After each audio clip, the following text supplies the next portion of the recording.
যতটা না বাস্তব তার চেয়ে বেশি রটানো হচ্ছে।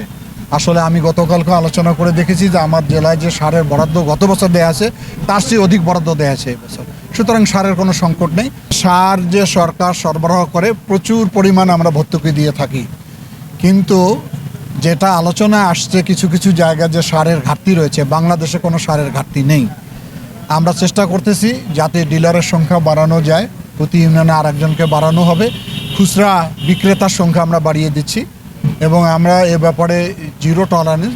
সার নিয়ে যদি কেউ দুর্নীতি করে বা অসৎ পথে যাওয়ার চেষ্টা করে তাদের বিরুদ্ধে ব্যবস্থা গ্রহণ করা হবে এবং আমি আশা করি যে যতটা না বাস্তব তার চেয়ে বেশি রটানো হচ্ছে।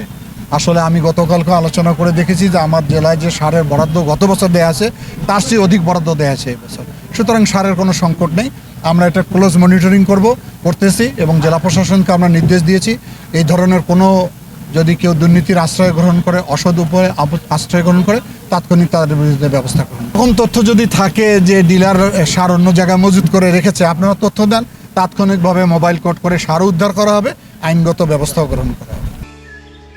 জায়গা কেনার পর কোনোদিন ভাবিনি বাড়ি দেখে যেতে পারবো। বাবা, তুমি করেছো জমি আর আমি করলাম বাড়ি। এখন থাকবে তোমার নাতি। বসুন্ধরা সিমেন্টের দৃঢ় গাঁথুনি গড়েছে 3 প্রজন্মের এক ঠিকানা।